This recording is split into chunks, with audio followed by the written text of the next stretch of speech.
परोपकार। रात तकरीबन 9 बजे दफ्तर से लौटने के क्रम में प्रफुल्ल बाबू की चमचमाती मर्सिडीज कार जैसे ही उनके घर के मुख्य फाटक में घुसी, ड्यूटी पर तैनात सुरक्षाकर्मी तेजी से दौड़कर उनके पास पहुंचा और उन्हें सैल्यूट करते हुए कहा, साहब, एक महिला आपके लिए लिखी गई किसी व्यक्ति की एक चिट्ठी लेकर न जाने कब से यहां भटक रही है और बार बार आपसे मिलने का अनुरोध कर रही है। मेरे मना करने के बाद भी यहां से भाग नहीं रही है। उसके साथ उसका एक बच्चा भी है। प्रफुल्ल जी ने गार्ड की बातों को सुन बेहद अचरज से उस महिला को अपने नजदीक बुलाया और उससे जानना चाहा, आप कहां से आई हैं और मुझसे क्यों मिलना चाहती हैं? किसने मुझे ये चिट्ठी लिखी है? कपकपाते हाथों से महिला ने बिना कुछ ज्यादा बोले प्रफुल्ल जी को एक चिट्ठी पकड़ाई और फिर मध्यम आवाज में सिसकते हुए बोली, साहब, मैं अभागन बड़ी भयानक मुसीबत में हूं। तत्काल आपकी मदद चाहिए। आपके पिताजी ने मुझे ये चिट्ठी देकर आपके पास भेजा है। मेरा इकलौता बेटा बहुत बीमार है। इसे किसी भी तरह किसी सरकारी अस्पताल में भर्ती करवा दीजिए। आपका जीवन भर उपकार रहेगा। गांव में इसके इलाज की समुचित व्यवस्था नहीं होने के कारण मजबूरी में मैं आपके पास आई हूं। चिट्ठी देते हुए महिला प्रफुल्ल जी के सामने अपना दोनों हाथ जोड़कर खड़ी हो गई। प्रफुल्ल जी ने उस चिट्ठी को ध्यान से पढ़ा और कुछ पल के बाद बेहद गंभीर व शांत हो गए।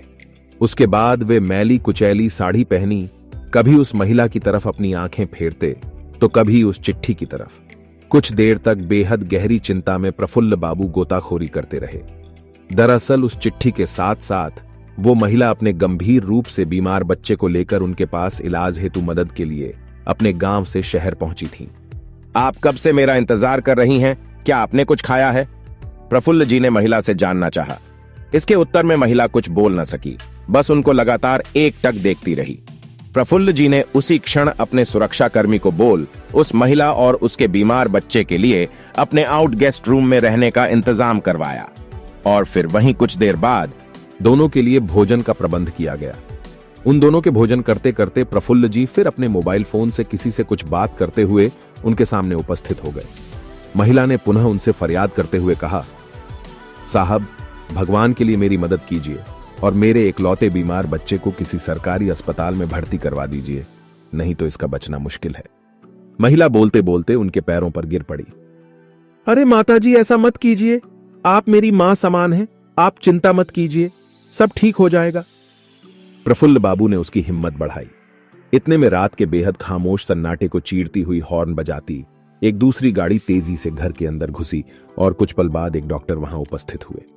आइए डॉक्टर साहब, ये बच्चा बीमार है, इसको जरा बेहद गंभीरता से पड़ताल कर इसका इलाज कीजिए, प्रफुल्ल जी ने कहा। डॉक्टर बाबू ने बिना अपना वक्त गंवाए तकरीबन 20 मिनट तक उस बच्चे का गहन निरीक्षण किया और फिर कुछ जांच करने के साथ साथ कुछ दवाइयों की पर्ची भी वहां खड़े प्रफुल्ल बाबू के हाथों में पकड़ा दी। ये कुछ दवाइयां और इंजेक्शन मेडिकल स्टोर से तत्काल मंगा लीजिए, अभी देने हैं, और मैं अपने साथ जांच के लिए इस बच्चे का रक्त नमूना लेकर जा रहा हूं। इनके रिपोर्ट लेकर कल फिर आऊंगा, डॉक्टर ने प्रफुल्ल बाबू से कहा और फिर वहां से निकल गए। प्रफुल्ल बाबू ने डॉक्टर की पर्ची और कुछ पैसे अपने ड्राइवर को पकड़ाते हुए उसे तुरंत सारी दवाइयां लाने का निर्देश दिया और फिर खुद अपने घर के अंदर जाने के लिए वहां से बरामदे की ओर मुड़े। साहब, बस आप मेरे बच्चे को किसी सरकारी अस्पताल में भर्ती करा देते। मैं गरीब कहां से दे पाऊंगी इलाज के इतने पैसे? मेरे पास तो रहने खाने के भी पैसे नहीं है, महिला गिड़गिड़ाई। माताजी, बस आप निश्चिंत रहें और जाकर आराम करें। रात बहुत हो चुकी है। इतना कहकर प्रफुल्ल बाबू वहां से निकल अपने घर के अंदर प्रवेश कर गए। सुबह डॉक्टर बाबू बच्चे के तमाम रिपोर्ट के साथ फिर हाजिर हुए और उसे 1-2 इंजेक्शन तथा कुछ दवाइयां दी। अपने दफ्तर जाने से ठीक पहले प्रफुल्ल बाबू ने भी बीमार बच्चे के साथ साथ उस महिला का अच्छी तरह से खैर मकदम लिया और सबको उन दोनों का बेहतर ख्याल रखने के लिए निर्देशित कर वहां से निकल गए। प्रफुल्ल बाबू एक निजी दूर संचार कंपनी में बड़े ओहदे पर कार्यरत थे। डॉक्टर बाबू अब नियमित रूप से आकर उस बीमार बच्चे की जांच करते और साथ ही बेहतर ढंग से उसका इलाज भी। प्रफुल्ल बाबू भी सुबह शाम जब भी उनको समय मिलता उन दोनों की खोज खबर ले लेते। महिला जब भी उनको देखती रोते हुए उनके सामने हाथ जोड़कर खड़ी हो जाती, हालांकि प्रफुल्ल बाबू उसको बार बार और लगातार ये न करने के लिए कहते रहते। दिन बीतने के साथ साथ बच्चे का नियमित रूप से बेहतर इलाज होता रहा।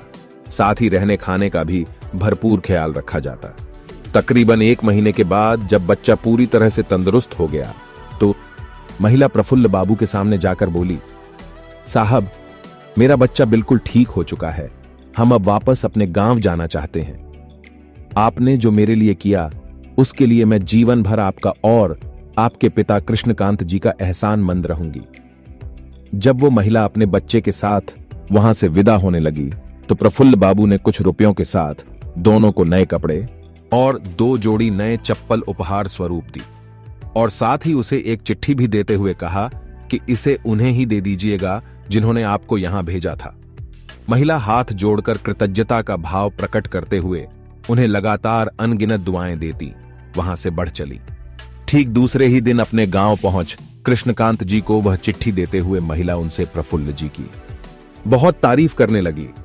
बाबा, आपका बेटा तो देवता है, देवता। कितना ख्याल रखा हमारा। ऐसा बेटा किस्मत वाले को नसीब होता है। ऊपर वाला उन्हें और उनके समूचे परिवार को हमेशा सलामत रखे। कृष्णकांत जी उस चिट्ठी को पढ़कर दंग रह गए। उसमें लिखा था, परम आदरणीय बाबूजी, मैं आपको नहीं जानता और न ही कभी आपसे मिला हूं, लेकिन अब आपका बेटा इस पते पर नहीं रहता। कुछ महीने पहले ही उसने ये मकान बेच दिया है। अब मैं यहां रहने लगा हूं, पर मुझे भी आप अपना बेटा ही समझिए। बचपन से ही मैं अपने पिता से महरूम रहा हूं, लेकिन मैंने जब आपका पत्र पढ़ा तो मुझे ऐसा लगा जैसे मेरे सगे बाप ने मुझे कुछ करने के लिए आदेश दिया है। आप कृपया इनसे कुछ मत कहिएगा। आपकी वजह से मुझे इस माता के द्वारा जितना आशीर्वाद और दुआएं मिली हैं, उस उपकार के लिए मैं आपका ताउम्र ऋणी रहूंगा। आपका अपना प्रफुल्ल शर्मा। कुछ बेहद खामोश लम्हों के बाद कृष्णकांत जी का सिर कुछ सोचकर खुद ब खुद उस अनजान पवित्र आत्मा के सम्मान में झुक गया और उनकी आंखें तो नम थीं ही। कहानी अच्छी लगी हो तो लाइक करें, शेयर करें, कहानी के बारे में अपने विचार कमेंट करें और चैनल को सब्सक्राइब करना न भूलें। धन्यवाद।